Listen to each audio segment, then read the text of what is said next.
রহমতুল্লাহি ওয়া বারাকাতুহু। সম্মানিত ভিউয়ার্স, আমরা অতিবাহিত করছি মাহে রমাদান মাস, অর্থাৎ রোজার মাস।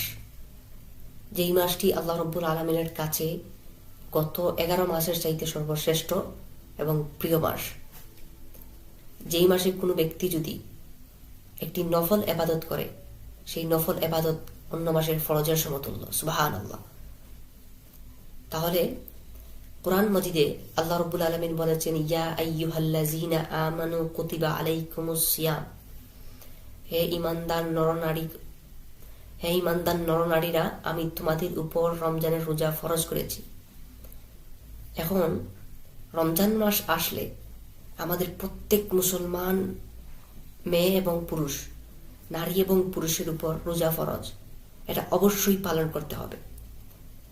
এটার পাশাপাশি কোনো মুসলমান নারী বা পুরুষ যদি আমার বলা 4টি কাজ, আমি সামনে যে 4টি কাজের কথা বলবো, কেউ যদি সহি শুদ্ধভাবে আমলের নিয়তে আদায় করতে পারে, সে কামিয়াব এবং সফল হয়ে যাবে ইনশাআল্লাহ। আমরা মুসলমান প্রত্যেকেই রোজা রাখি এবং রোজা রাখবো ইনশাআল্লাহ, এবং রাখছিও।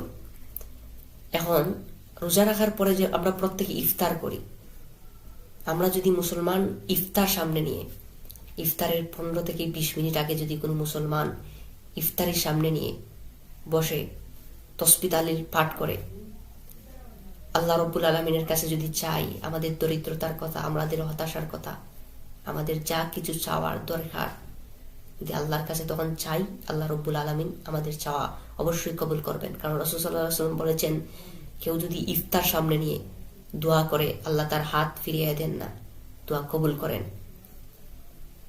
আদ-দুআউ মুখুল ইবাদত, দোয়া হলো একটা ইবাদত। তার মানে আমাদের চাওয়া হলো, ইবাদতও হলো, সওয়াবও হলো। আল্লাহর কাছে চাইতে তো লজ্জা নেই, আমরা আল্লাহর কাছে চাইবো, যার যা কিছু চাওয়ার, যা দরকার, তখন আল্লাহর কাছে চাইবো। আল্লাহ আমাদেরকে ফিরিয়ে দিবেন না ইনশাআল্লাহ। কারণ রাসূল সাল্লাল্লাহু আলাইহি ওয়াসাল্লাম বলেছেন যে কেউ যদি ইফতার সামনে নিয়ে দোয়া করে, দোয়ার সাথে সাথে কবুল হয়ে যায়। তার মানে আমরা প্রথম নম্বর শর্ত হচ্ছে, প্রথম যেটা পেলাম, আমরা ইফতারে সামনে নিয়ে দোয়া করব। ইফতারে 1 মিনিট 30 সেকেন্ড আগে সামনে না এসে, ইফতারের 15-20 মিনিট আগে যদি আমরা এসে যাই এবং আল্লাহর কাছে চাই আমাদের যা দরকার, অবশ্যই আল্লাহ কবুল করবেন। আমরা প্রত্যেকে যখন রোজা রাখবো, প্রত্যেক দিন, আজকে তো 5টা 4টা চলে গেছে, আগামীতে যে 25টা আছে, 24টা আছে, প্রত্যেকে রোজা রাখার পরে ইফতারের আগে আল্লাহর কাছে চাইবো, দোয়া করব। 2 নম্বর, তারাবির নামাজ। রমজানের সবচেয়ে বড় উপহার হচ্ছে আমাদের তারাবির নামাজ। আল্লাহ রসুল বলেন, কোন মুসলমান যদি আমলের নিয়তে এখলাসের সহিত রমজানের তারাবির 20 রাকাত নামাজ সালাত আদায় করে সহি শুদ্ধভাবে, আল্লাহ তাআলা তার অতীতের সকল গুনাহ মাফ করে দিবেন। সুবহানাল্লাহ। তার মানে আমাদের জন্য রমজানের যে তারাবির নামাজ, এটা কত বড় উপহার। কেউ যদি সহি শুদ্ধভাবে 20 রাকাত সালাত আদায় করতে পারে, তার অতীতের সকল গুনাহ মাফ হয়ে যাবে। 30 দিনে 30 বার আমরা তারাবি পাবো, এবং 20 রাকাত করে প্রায়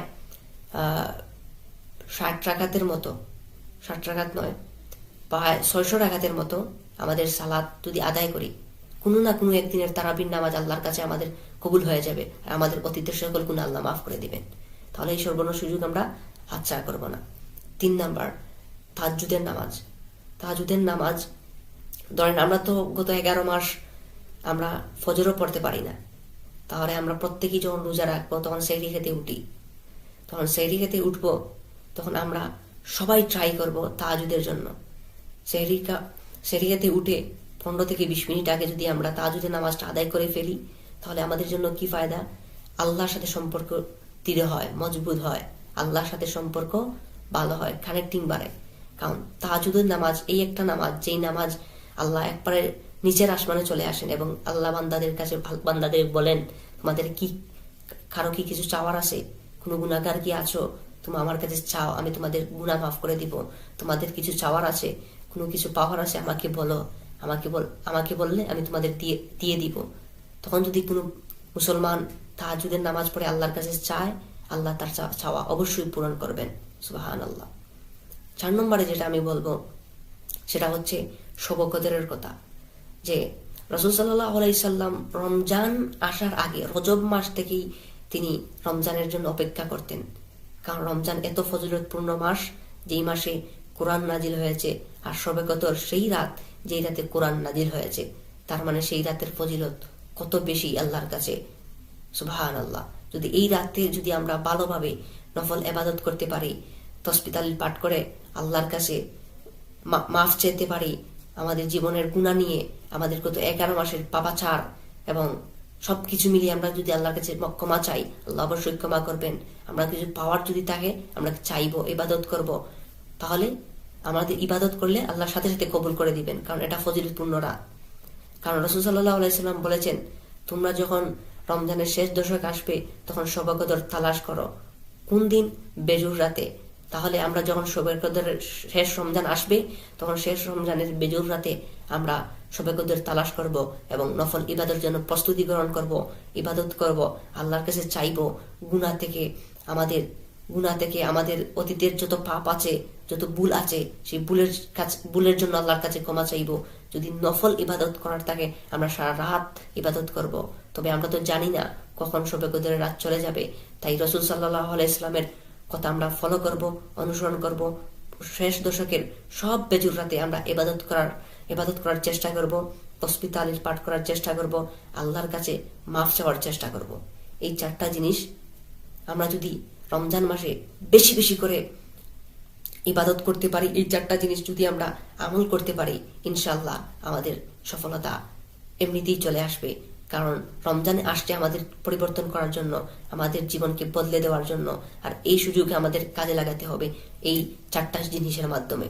আর অনেক সুযোগ আসে, আর অনেক বিষয় আছে, যেগুলো আমরা ধীরে ধীরে আলোচনা করার চেষ্টা করবো ইনশাআল্লাহ। আজকের জন্য এ পর্যন্তই।